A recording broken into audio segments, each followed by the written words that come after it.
नमस्कार, मी वंडुषा गायकवाड। हा व्हिडिओ मुख्यमंत्री माझी लाडकी बहीण योजनेचे जे सर्व लाभार्थी आहेत त्यांच्यासाठी खूप महत्त्वाचा आहे। महत्त्वाचा यासाठी कारण आता वेबसाईट अपडेट झालेली आहे आणि तिकडे केवायसी करायचं ऑप्शन सुद्धा आलेलं आहे। मग तुम्ही केवायसी केलेली असो किंवा नसो, जर तुम्ही केवायसी केली असेल तर काहीतरी चूक झाली असेल कदाचित। आता चुका काय असू शकतात, तर सर्वात पहिली चूक लाभार्थ्याला लाभार्थ्याचा आधार नंबर टाकून ओटीपी घेऊन केवायसी करायची होती आणि नंतर पती किंवा वडिलांचा आधार नंबर टाकायचा होता। आता पती किंवा वडिलांचा आधार नंबर टाकताना त्यांनी कदाचित चुकी केली असेल, कारण त्यांना आधार कार्ड मध्ये जे नाव आहे, जर आधार कार्ड मध्ये वडिलांचं नाव होतं तर वडिलांचा आधार नंबर टाकायचा होता आणि जर पतीचं नाव होतं तर पतीचा आधार नंबर टाकायचा होता। मग तिथे त्यांनी चुकी केली असेल। त्यानंतर दुसरी चुकी काय असू शकते, जात प्रवर्ग निवडायचा होता। जात प्रवर्ग निवडताना कदाचित लिस्टमध्ये दिल्याप्रमाणे किंवा तुम्ही तुमची जी जात व्यवस्थित होती ती निवडली नसेल, तिकडे कदाचित चुकी झाली असेल। आणि तिसरं, तुम्ही वरील दोन चुका समजा नाही केल्या तर तिसरी चुकी कुठे झाली असेल, तर तुम्हाला बघा दोन प्रश्न विचारले गेले होते अ आणि ब मध्ये। त्या प्रश्नांचे उत्तर हे तुम्हाला होय निवडायचं होतं, तर तिकडे कदाचित तुम्ही नाही निवडला असेल। किंवा मी बघा सगळ्यात आधी लाडकी बहीण योजनेसंदर्भात एक व्हिडिओ बनवला होता की मोबाईलने केवायसी कशी करायची घर बसल्या। त्यानंतर दुसरा व्हिडिओ बनवला होता की घटस्फोटित महिला आणि विधवा महिला त्यांची केवायसी कशी पूर्ण करू शकतील। तर त्यामध्ये मी सांगितलं होतं की पुढे जाऊन वेबसाईटमध्ये अपडेट होतील आणि असं एक ऑप्शन येईल की त्यांना त्यांची केवायसी पूर्ण करता येईल। तर त्या व्हिडिओमध्ये मला खूप साऱ्या कमेंट आल्या होत्या, तर त्या कमेंटला मी फक्त एकच उत्तर देत होतो की वाट पाहावी लागेल। तर आता वाट पाहायची गरज नाहीये, कारण वेबसाईट मध्ये आता अपडेट आलेली आहे। आपण याला एक प्रकारे केवायसी म्हणू शकतो। जरी तुम्ही केवायसी केली असेल पण तुमच्या मनात जर काही शंका असेल की बाबा माझ्याकडून केवायसी करताना काही चुकी झाली असेल, तर तुम्ही पुन्हा तुमची केवायसी करू शकता। परत यामध्ये घटस्फोटित महिलांना त्यांच्याकडे घटस्फोटाचे पेपर असणं गरजेचं आहे। त्याच प्रकारे विधवा महिलांना त्यांच्याकडे त्यांच्या पतीचा मृत्यू दाखला असणं गरजेचं आहे। तर हे कागदपत्रांचं पुढे काय करायचं आहे, कोणाकडे जमा करायचे आहेत, हे सर्व मी या व्हिडिओमध्ये सांगणार आहे। तर व्हिडिओ स्किप न करता शेवटपर्यंत नक्की पहा, कारण या व्हिडिओमध्ये मी खूप महत्त्वाचे मुद्दे सांगितलेले आहेत।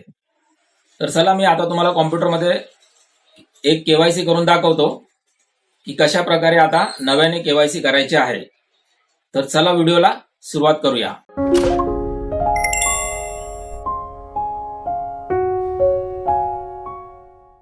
तर केवायसी प्रक्रिया पूर्ण करण्यासाठी सगळ्यात आधी कोणताही ब्राउझर ओपन करून घ्या। त्यानंतर ॲड्रेस बारमध्ये लिहायचे आहे ladkibaheen.maharashtra.gov.in आणि एंटर करायचं आहे। त्यानंतर बघा इथे हायलाइट होताना काय दिसतंय, ई केवायसी प्रक्रिया राबवित असताना लाभार्थ्याकडून पर्याय निवडताना संभ्रम असल्यामुळे ई केवायसी करताना चुका झाल्या असल्यास किंवा पती किंवा वडील हयात नसलेल्या तसेच घटस्फोटित लाभार्थ्यांची ई केवायसी प्रक्रिया पूर्ण करण्यासाठी किंवा अद्याप ई केवायसी प्रक्रिया पूर्ण केली नसल्यास येथे क्लिक करा। पण त्याआधी इथे खाली अजून एक नोट दिलेली आहे, ती सुद्धा तुम्हाला वाचून घ्यायची आहे। नोटमध्ये काय लिहिलं आहे, ही एक वेळ सुधारणा करण्याची अंतिम संधी, वन टाइम एडिट ऑप्शन असून हा पर्याय दिनांक 31/12/2025 पर्यंत उपलब्ध करून देण्यात आलेला आहे। याचा अर्थ काय की तुमच्याकडून काहीही चुका झाल्या असतील तर त्या चुका सुधारण्याची तुम्हाला एकच संधी मिळणार आहे, वन टाइम एडिट ऑप्शन म्हणजे शेवटची संधी।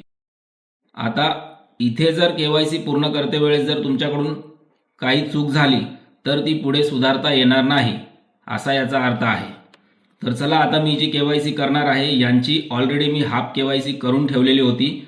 आता बघूया आपण पूर्ण केवायसी कशी केली जाते।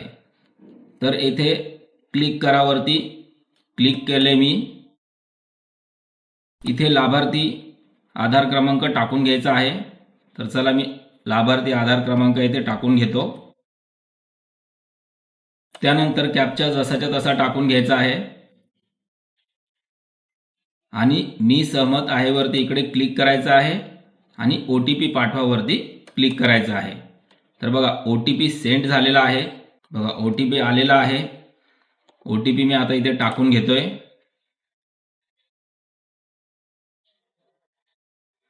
आणि खाली सबमिट करावरती क्लिक करायचं आहे. तर चला मी सबमिट करावरती क्लिक केलंय. आता बघा, आता इथे अनुक्रमांक 1 इथे प्रश्न विचारला जातो, विवाहित व अविवाहित. तर इकडे मी जी KYC करत आहे ती विधवा महिलेची करत आहे. तर इथे विवाहित वरती सिलेक्ट करायचं आहे.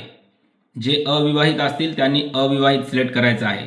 तर चला मी इथे विवाहित सिलेक्ट केलेलं आहे. त्यानंतर अनुक्रमांक 2 ऑप्शन आलं. इथे बघा प्रश्न आहेत, पती हयात आहे तर इथे क्लिक करायचं आहे. पतीचे निधन झाले इथे क्लिक करायचे आहे. आणि घटस्फोटित महिला असेल तर इकडे क्लिक करायचं आहे. तर मी विधवा महिलेचं करत आहे, तर मी पतीचे निधन झाले सिलेक्ट केलं. त्यानंतर बघा पतीचं नाव इकडे आपोआप आलं. त्यानंतर इथे जात प्रवर्गामध्ये निवडावरती क्लिक करायचं आहे आणि तुमची जी काही जात असेल ती निवडून घ्यायची आहे. तर मी इथे जात निवडली.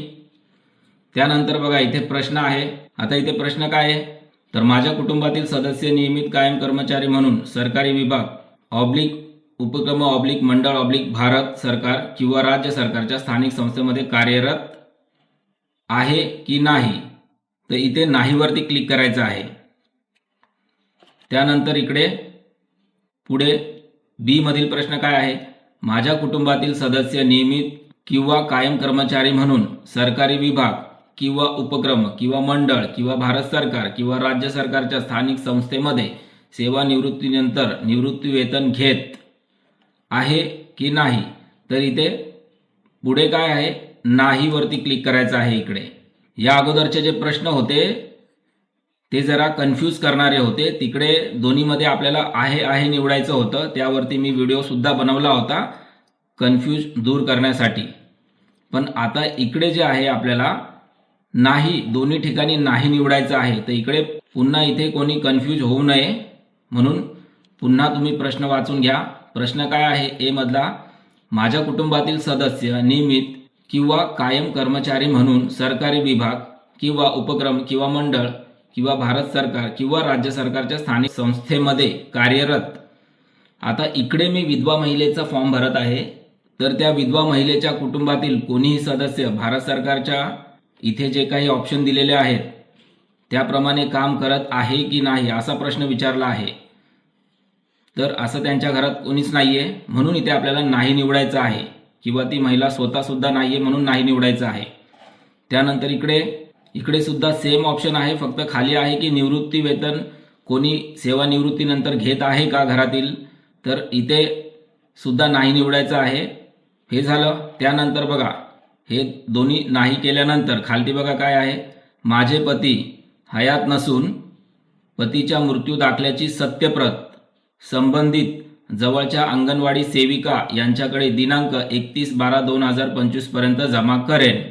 त्यानंतर इथे काय आहे, उपरोक्त अनुक्रमांक ए व बी मध्ये देण्यात आलेली माहिती खरी असून खोटी आढळल्यास खोटी माहिती दिल्याप्रकरणी सक्त कारवाईस पात्र राहील. तर या दोन्ही बॉक्समध्ये असे क्लिक करून घ्यायचे आहे.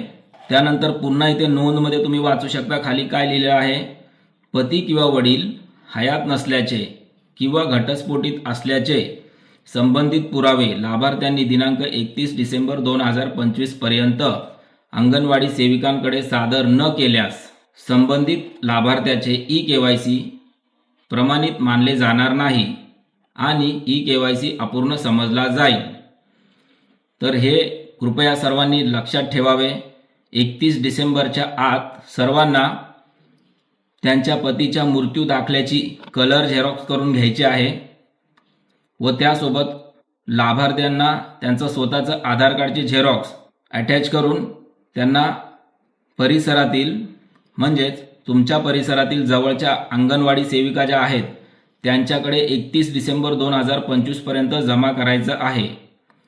यात आणखी एक मी तुम्हाला सांगू इच्छितो की ज्यांचे कोणाचे पती हयात नाहीयेत, वारलेले आहेत, तर राशन कार्डमध्ये पतीचं नाव असतं तर तुम्हाला लवकरात लवकर राशन ऑफिसमध्ये संपर्क करायचा आहे आणि तिथून राशन कार्डमधलं तुमच्या पतीचं नाव कट करून घ्यायचा आहे, कारण जेव्हा तुम्ही अंगणवाडी सेविकेकडे कागदपत्र जमा करायला जाता तेव्हा ते असे सांगतात की पतीचं नाव राशन कार्डमधून कट करून आणावे, कारण असे खूप माझ्याकडं महिला लाभार्थी आले होते ज्यांच्या मी हाफ KYC केल्या होत्या, तर त्यांनी मला असे सांगितले म्हणून मी तुम्हाला सांगत आहे. तर चला आता सर्वात खालती सबमिट करावरती इकडे क्लिक करायचं आहे. तर मी सबमिट करावरती क्लिक केलंय. आता बघा इथे काय लिहून आलं, तुमची KYC पडताळणी यशस्वीरित्या पूर्ण झाली आहे. ही झाली ऑनलाईनची प्रोसेस पूर्ण झालेली आहे, परंतु ऑफलाईन एक काम बाकी आहे, जे आहे अंगणवाडी सेविकेकडे पतीच्या मृत्यू दाखल्याची कलर झेरॉक्स, त्यानंतर राशन कार्डची सुद्धा झेरॉक्स द्यायची आहे. त्या राशन कार्डमध्ये पतीचं नाव कट केलेलं असलं पाहिजे आणि स्वतः लाभार्थीच्या आधार कार्डची झेरॉक्स, हे 3 कागदपत्र नेऊन जवळच्या अंगणवाडी सेविकेकडे जेव्हा तुम्ही द्याल तेव्हा तुमची KYC ही पूर्ण झाली असं मानलं जाणार आहे. इकडे तुमची KYC पडताळणी यशस्वीरित्या पूर्ण झाली आहे हे वाचून तुम्ही पुढे कदाचित डॉक्युमेंट्स अंगणवाडी सेविकेकडे देणारच नाही, तर अशी चूक कृपया करू नये. तर ही होती या व्हिडिओमधील संपूर्ण माहिती. खूप महत्त्वाचा हा व्हिडिओ आहे, तर हा व्हिडिओ जास्तीत जास्त लाडकी बहीण योजनेच्या लाभार्थ्यापर्यंत पोहोचवा व असेच माहितीपूर्ण व्हिडिओ पाहण्यासाठी आमच्या चॅनलला सबस्क्राईब करायला विसरू नका. भेटूया अशाच महत्त्वपूर्ण पुढील व्हिडिओमध्ये. तोपर्यंत जय हिंद, जय भारत.